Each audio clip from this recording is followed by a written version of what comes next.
Sounds of History. I am most happy to be asked to come here tonight, and talk to you about CERN. If you are in love, you always like to talk about the object of your love. And I am in love with CERN. Of course, love is blind. Genève Monde, at the crossroads of history. Hello and welcome. This is Sounds of History, the podcast of genèvemonde.ch on the history of international Geneva. And thanks for joining the community of genèvemonde.ch. Hello, Véronique. Hello, David. Today's podcast is dedicated to the history of the European Organization for Nuclear Research, better known by its acronym CERN. It is also the subject of our November thematic dossier, which can be found on genèvemonde.ch. So, in this special file, we talk a lot about the creation of CERN, the role played by physicists, many of whom were involved in the research on the atomic bomb during the Second World War, such as Pierre Auger, one of the founding fathers of CERN, and the very strong links between the CERN project and International Geneva. CERN is still considered today as a scientific and political success. The members of CERN have largely contributed to forging this idealized image of CERN. In the excerpt we just heard at the beginning of this podcast, we hear Victor Frédéric Weisskopf, who was Director General of CERN between 1961 and 1965. He talks about his love for CERN and the ideal of life at CERN, where the world's nationalities live side by side in the greatest serenity. But CERN is also a history of criticism, opposition, and social protest. This is the lesser-known aspect of CERN's history that we are going to talk about with you today, Véronique. Absolutely, David. And this podcast promises some surprises. Thanks to the richness of the archives we have in Geneva, we can offer for the first time a more critical history of CERN. With the help of a selection of sound archives from the CERN archives, the RTS, the Swiss public broadcaster, and the Archives contestataires in Carouge, where you can find a lot of archives on social movements of the second half of the 20th century, our listeners will be able to discover some of the lesser-known aspects of the history of CERN. Exactly. Let's start with our first sound archive. I mentioned Pierre Auger, who was one of the founders of CERN, and we have a sound archive from the RTS archives, which is an interview given to the radio station Espace 2 on December 23rd, 1986. I suggest we listen to it. Il fallait que dans l'opinion des physiciens européens, dans l'ensemble, in the opinion of European physicists, there had to be a movement in the direction of the construction of instruments, a movement that they would accept. They would have to agree to collaborate. A good number of them were afraid. They said this is not possible.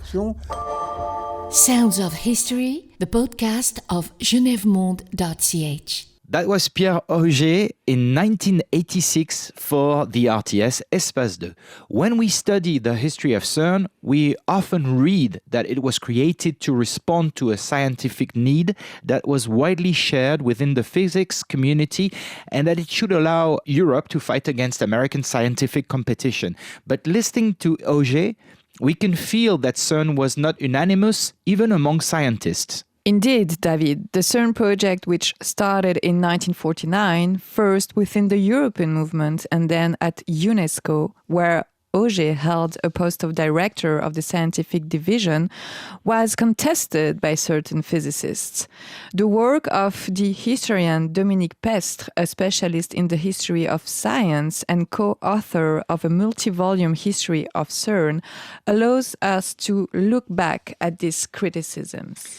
And in the genèvemonde.ch online file devoted to CERN, you can listen to a 5-part interview with Dominique Pestre to learn all about the foundations of CERN and the discussions that preceded them. Yeah, indeed. So CERN aroused a number of fears among physicists who were frightened by the ambition of the project and the technological gigantism involved in the development of high-energy physics.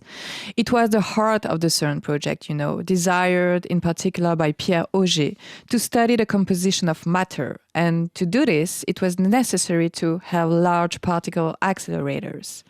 This was the project of the Intersecting Storage Rings, or ISR, the world's first hadron collider in service from 1971 to 1984. Then the Proton Supersynchrotron, commissioned in 1976. Then the LEP, the Large Electron Positron Collider, inaugurated in 1989, which, with its 27-kilometer circumference, was the most important European project. And then we have the LHC, or the Large Hadron Collider, the most powerful accelerator in the world, commissioned in 2008 and estimated to cost 9 billion euros. It is understandable that some people thought that physicists had caught la folie des grandeurs. Yes, especially since it was a certain type of physics, you know. Not everyone was doing high-energy physics at that time. The CERN project was initially supported by a handful of scientists. There were nuclear physicists like Lev Kowarski and Peter Preiswerk in Switzerland who fostered the project. But CERN was above all the project of physicists specialized in the study of cosmic rays, such as Pierre Auger in France and Edoardo Amaldi in Italy. But when the CERN project was presented in 1951 at a conference of the International Union of Pure and Applied Physics in Copenhagen, Auger and Amaldi understood that the project did not have unanimous support. Genève Monde, the shared history of international Geneva. So, who were the scientists opposed to CERN? Thanks to the work of Dominique Pest, we know that the opposition came in particular from the Danish physicists Niels Bohr and Hans Kramers, who considered the CERN project unfeasible given the costs involved in the gigantic machines envisaged. Criticism was also voiced in government circles in Sweden, Norway, the Netherlands, and Denmark, mainly because of the costs involved in the project. We should not forget, David, that we were at the end of the Second World War and that most national laboratories were short of resources and manpower. So if I understand correctly, it all came down to a question of money. The financial argument was obviously important, but it was not the only one. Bohr and Kramers also had an alternative project for a European laboratory in Copenhagen and even proposed abandoning the idea of a large accelerator. Kramers believed that Bohr's laboratory was best suited to a project of European ambition. Maybe here it's worth mentioning Bohr's national and international prestige, which made him a key figure for any nuclear physics project in Europe. This proposal for a European laboratory in Copenhagen met with positive echoes, notably from the British physicist James Chadwick, who was also skeptical of the CERN project as it had been elaborated within UNESCO by Auger. There were also political arguments to consider, in particular the question of British support, which could decide to foster the Kramers and Bohr project through Chadwick rather than Auger's project.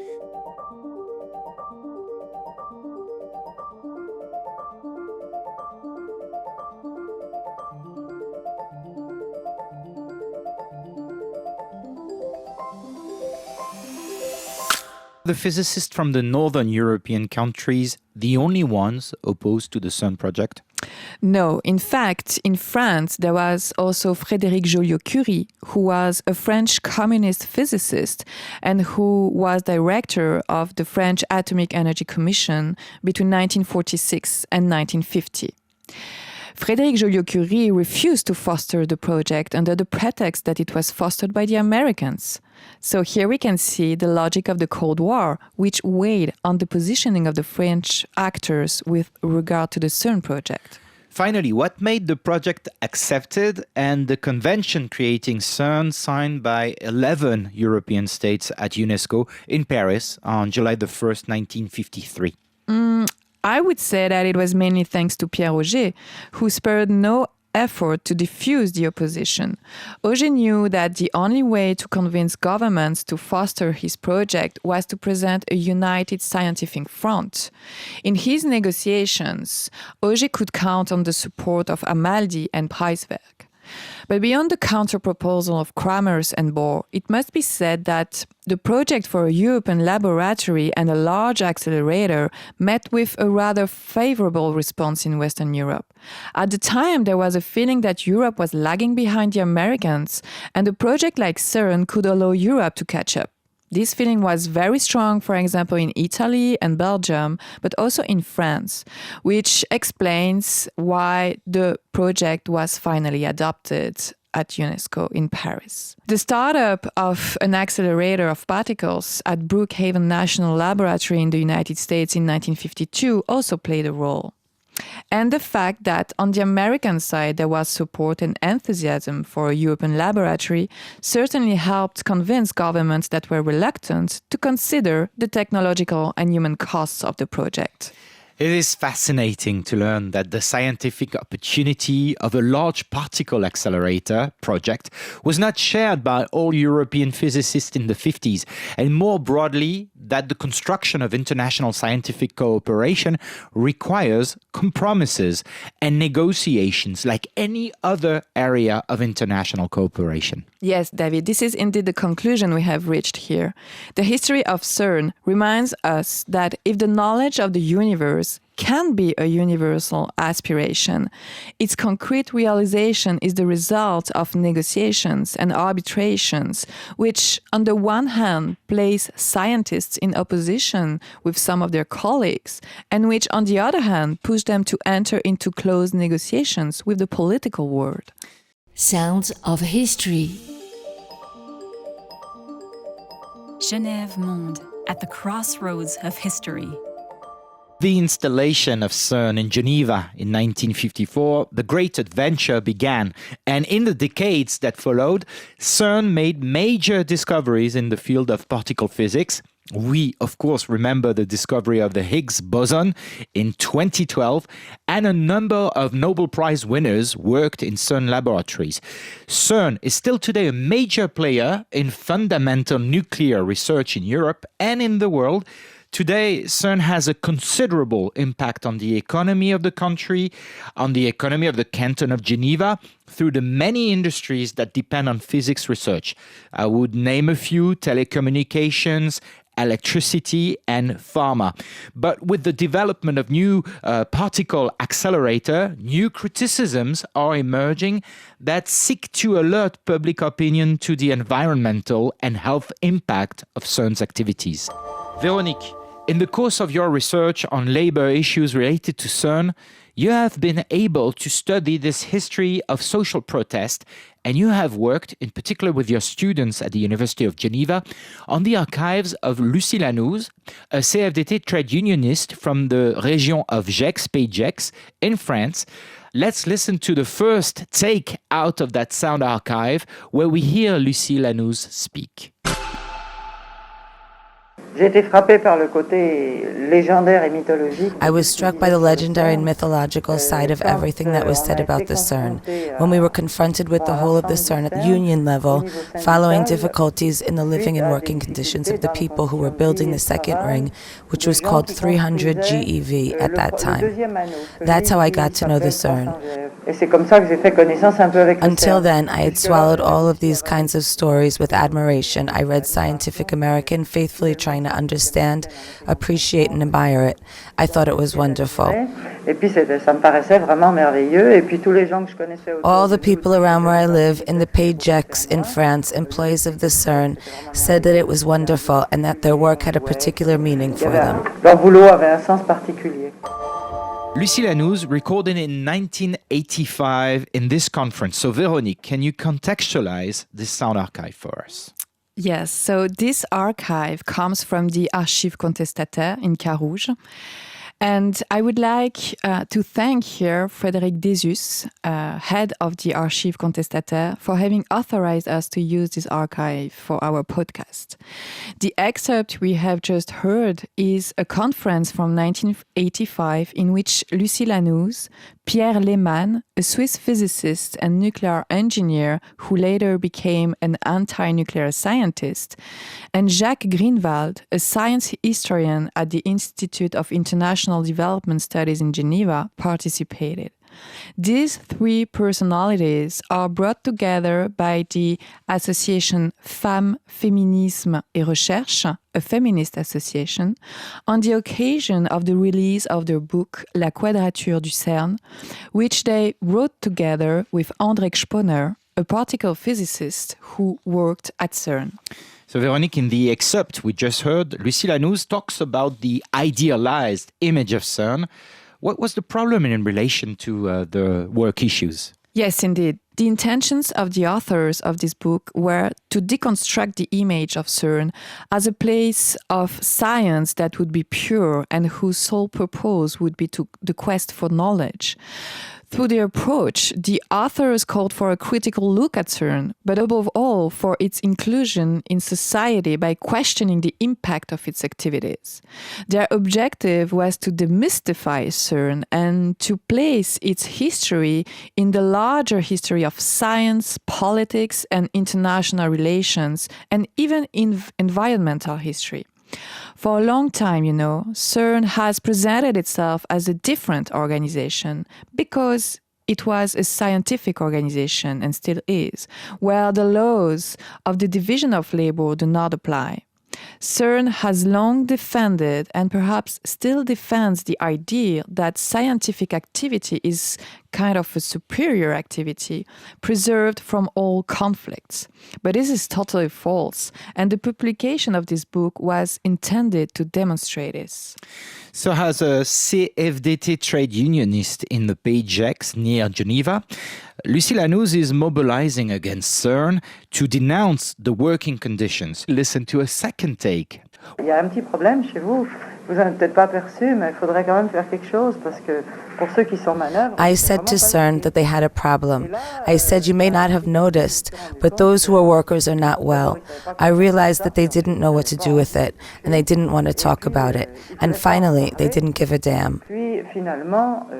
So the research tools were useful for CERN, but the way they were operated, the way they were maintained, well, they didn't want to know. Finally, the research itself had total priority over the life of a man, over the life of another man. Et finalement, la recherche elle-même avait une priorité totale sur la vie d'un homme, sur la vie d'un autre homme. What were the problems of labor at CERN at that time? In the years 1970-1980, several labor conflicts and strikes of temporary and subcontracted workers shook CERN, and Lucie Lanouz was involved in some of these struggles. The problem of subcontracting at CERN was then revealed to the public by the worker strikes, which were also reported in the local press, and the trade unions on both sides of the French-Swiss border.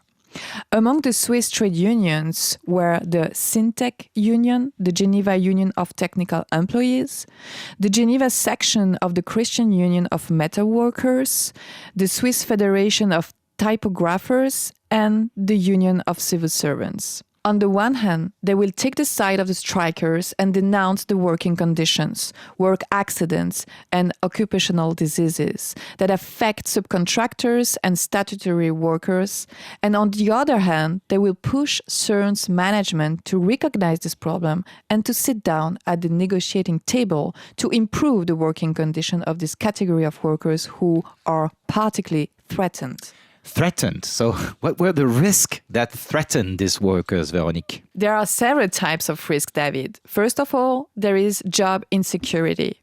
Temporary workers and subcontractors are generally paid less and have fixed-term contracts that give the company the right to fire them within 48 hours. Could you imagine that? Mm-hmm. The problem of the salaries is aggravated by the fact that these people are not systematically recognized as travailleurs frontaliers, meaning people working in neighboring countries, which allows companies to pay them well below Swiss salaries.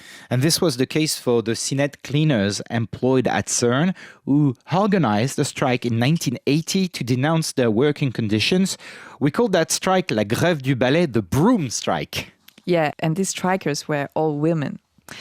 And moreover, in the companies that employ them, there was often no collective labor agreement. The companies did as they pleased and did not hesitate, for example, to forget to pay social benefits to these workers and unemployment contributions. These workers are very often exposed to overwork, accidents, and illness. On the SPS construction site in the 1970s, the mechanical workers were exposed to accidents, which were frequent, but also to the silica dust, which was released from the construction site and which is responsible for bronchopulmonary cancers in exposed workers. Finally, those who worked indoors where there was machinery could also be exposed to radioactivity, and the use of subcontractors aggravates the problem insofar as, according to the rules laid down by the CERN management, it is the responsibility of the contracted company to inform the worker of the risks and to form him, and there are doubts as to its ability and willingness to do so. The radiation protection policy at CERN was therefore unsatisfactory and maybe even dangerous from this point of view. So you're listening to Sounds of History, a podcast made by Genève Monde with Véronique Stenger and me, David Glazer. Let's listen to another sound. Lucie Lanouz mentions in this coming take the lack of unionization at CERN and other international organizations as one of the problems related to outsourcing. There was indeed a rather difficult union activity. I discovered that for the civil servants, there were texts within their contracts that said that these people should not be unionized or have union activities. That it is the same in all international organizations, and it seems normal because it is still a mythology. We find people of different nationalities there. They are there for fraternity, for good understanding, for harmony. It is quite obvious that we are not going to talk about things as dirty and degrading as what is unionized or political. What was the situation in the international organizations? I'm sorry, but I can't give you a global answer, of course. The question of trade unionism is posed differently depending on each international organization. So let's stay at CERN and look at what were the problems. The problems were the following. First of all, CERN, like all the other international organizations based in Geneva, has a special status. And in concrete terms, this means that Swiss labor law and, in the case of CERN, French labor law, do not apply to international civil servants. However, they have the possibility of recourse to the ILO Administrative Tribunal in the event of a dispute involving CERN.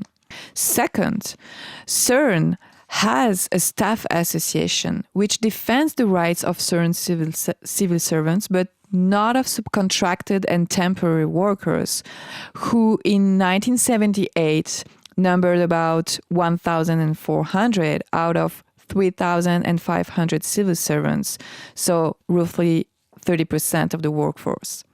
CERN is therefore not responsible for any disputes between workers and private companies, even though the latter are mandated by CERN, and CERN encourages massive recourse to subcontracting. It is the problem of responsibility that arises here. The workers then have no choice but to use the labor law of the country where the company employing them is located. And the last problem is the precariousness in which these workers find themselves and which has already been mentioned. They are workers who can be bent over backwards, who can be dismissed very easily, and above all, who can be paid less. The local section of the CFDT in the PJX denounced these practices in a brochure published in 1975 on CERN's employment policy, in which the economic gains of the subcontracted companies were denounced to the detriment of working conditions. So, Véronique, how did the CERN Staff Association react to this problem of subcontracting? It's difficult to say, with the current state of my knowledge, but in the extract we just heard, Lucie Lanouz says that trade unionism was frowned upon at CERN, and one can imagine that the staff association itself was experiencing difficulties. The fear of the impact of social conflicts on the contributions of the member states may have been an issue here. What we do know is that the staff association was not part of the support committee for the 1978 strike involving 54 mechanical workers employed at the SPS construction site. Although it did foster this action by organizing collections, as did the UN Staff Union, which organized the Solidarity Collection and took a contribution from its own funds for the strikers. It's a bit amazing, Véronique, to discover these stories of labor disputes at CERN. I learned things that I didn't know about, and I hope that those listening are as interested as I was in listening to you. To finish our podcast, I have a little surprise, a last sound archive that I believe will also interest you. Let's listen to that sound. J'ai parlé des possibilités de découverte infinies, inimaginables. I spoke of infinite, unimaginable possibilities of discovery. I said this in favor of the LEP. It can be turned in against the LEP insofar as these possibilities are infinite and unimaginable. It doesn't mean that they are all good. No one in the world can say that. While one boasts a lot about the infinite perspectives that it covers, one seems to say that these perspectives can only be good for progress of man. It is obviously false. It is a mistake. C'est évidemment faux. C'est une erreur. So, do you recognize the voice of this sound source? Yeah, I think this is Denis de Rougemont. Well, you're right, 100%. It is an interview found in the archives of the RTS on September the 17th, 1983, during the 1 p.m. news, to be precise. As you know, Denis de Rougemont played an important role in the creation of CERN, but in this interview, we can feel that he's less comfortable with the development of Le LEP. Does this mean that Denis de Rougemont has disowned his own child? Oh no, I don't think so. I would say that in this excerpt, Denis de Rougemont expresses above all a concern about the LEP construction site, whose scientific raison d'être he questions. Okay, but behind this criticism of the LEP, isn't there a criticism more general of CERN? No, I would say that it is a criticism of the techno-scientific logic that pushes for the permanent innovation of machines, even though this does not necessarily meet the needs of society. You know, each new CERN installation gains in energy, in speed, as well as in territory, all for an unstoppable scientific reason. The smaller the objects we want to explore, the higher the energies they require. But CERN's installations also have a real impact, and the subsoil, the farmland, the forests, the water, and the cities around CERN are as if suspended from the evolution of the CERN big machine. Denis de Rougemont, who was a Swiss intellectual, never disowned CERN. He was always attached to this institution, which embodies Europe. Denis de Rougemont was a convinced European. He played an essential role in the creation of CERN through the European movement and the European Center for Culture, as demonstrated by the historian Nicolas Stenger, who wrote his thesis on Denis de Rougemont and who has published this thesis in 2015. So Denis de Rougemont was the spiritual father of CERN. So I don't think he's denying here this paternity. Without calling into question his attachment to CERN, Denis de Rougemont nevertheless highlighted a certain number of risks linked to the LEP, the LEP construction site. I suggest that we listen to a second take of this interview.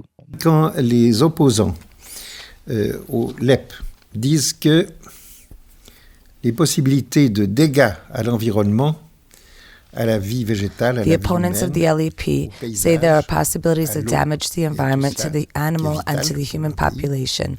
To the water, it is vital for the country. These possibilities are infinite. Donc nous sommes en présence de deux incertitudes finales. We are in the presence of two final uncertainties on a problem of immense dimension. It is a new situation in which mankind of the 20th century finds itself. Ils ont créé des possibilités qui risquent d'anéantir la vie humaine, chose qui n'avait jamais existé avant. They have created possibilities that risk to annihilate the human life, which is new and which had not existed before half this century, can be said. Ça, c'était The considérable. problems of the atom is that it led to the atomic war. That was considerable.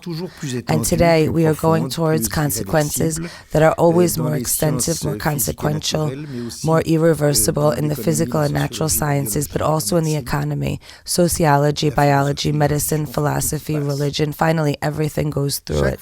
Every time there is a project of this kind, like the LEP project, for example, there are worse, much more dangerous ones, like the project that is already acting on genes, on the very formation of living bodies. D'agir sur la formation même des corps. Every time there is a project of this kind, submit it to what I would like to call a European Research Council. À ce que je voudrais appeler un Conseil européen de la recherche. Sounds of History. GenèveMonde.ch. Denis de Rougemont in 1983 on the RTS. For Denis de Rougemont, the LAP construction site raised a certain number of environmental problems in the page X: absence of study on the potential radiations, impact of the excavation works on the landscape of the page X, and on the workforce called to carry them out. This is an environmental criticism of CERN's activities, isn't it? Yes, David, and I think that we can link this criticism to the ecologism of Denis de Rougemont. Well, it must be said that at that time, Denis de Rougemont was living in the page X, and it is therefore normal that he was worried about the consequences of this gigantic construction site. But it is also true that Denis de Rougemont was an ecologist and anti-nuclear. In 1977, he published his last essay, L'avenir est notre affaire. The future is our business, if we can translate it like this. The same year as the Crémalville demonstrations. This book is an anti-nuclear plea. Denis de Rougemont was also co-author of the Geneva Appeal of 1978, a kind of manifesto that demanded a public debate on Superphénix, a nuclear power plant in France. The excerpt we have just heard allows us to highlight the specificity of Denis de Rougemont's ecology, fundamentally democratic and fundamentally European. In the excerpt, he calls for the responsibility of scientists in the face of the potential exploitation of their discoveries by the state, industry, and the army. Denis de Rougemont militates for the creation of European Research Council, bringing together representatives of the different branches of culture, and thus not only physicists and biologists, in order to better evaluate the benefit-risk for society of large technoscientific projects. So this environmental criticism, Véronique, does not seem to have reached CERN, but it is interesting to note that at the same time as social and environmental criticism was multiplying within CERN and around the CERN environment, the CERN management decided, and it was 1977, on a project to publish an official history of CERN. I can't help but think that the social and environmental protest of the time may have had something to do with it. Yes, maybe, David. And I think that the questions raised by Denis de Rougemont are not only of historical interest. They are in perfect resonance with the current debates on technoscience and nuclear energy and the need expressed by many groups to give meaning to scientific projects, to democratize them and make science accountable. These different criticisms must be known and transmitted because they highlight that, one, all progress has an economic, an environmental, and a human cost, and progress is therefore not in itself a positive thing. And second, that we are not obliged to accept the world we live in and the risks we are exposed to. You know, many people have denounced the environmental and health costs of progress, like Lucie Lanouz or Denis de Rougemont and even André Sponer, especially in the nuclear field. But they have systematically been fought and marginalized. Telling their story and the fights is a reminder that other futures were and still are possible, don't you think? I am sure of this. Thank you so much, Véronique, for your work on that topic. Very rich. See you next month with a brand new topic. Should I tell you what it's all about, or should I keep it secret? I don't know. How do you think? We'll keep it secret.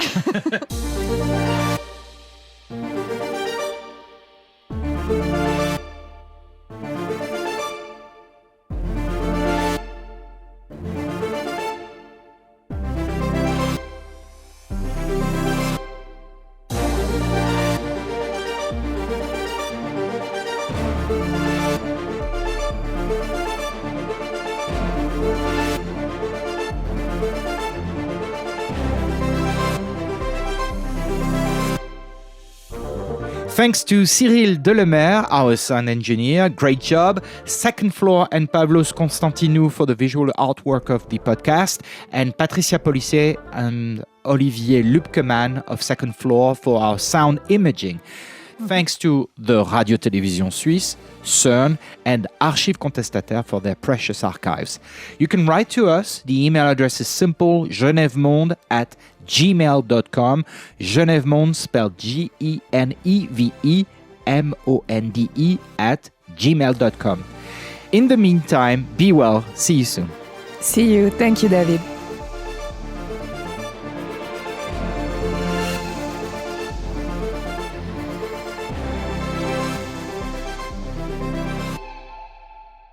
Sounds of History, the podcast of genèvemonde.ch.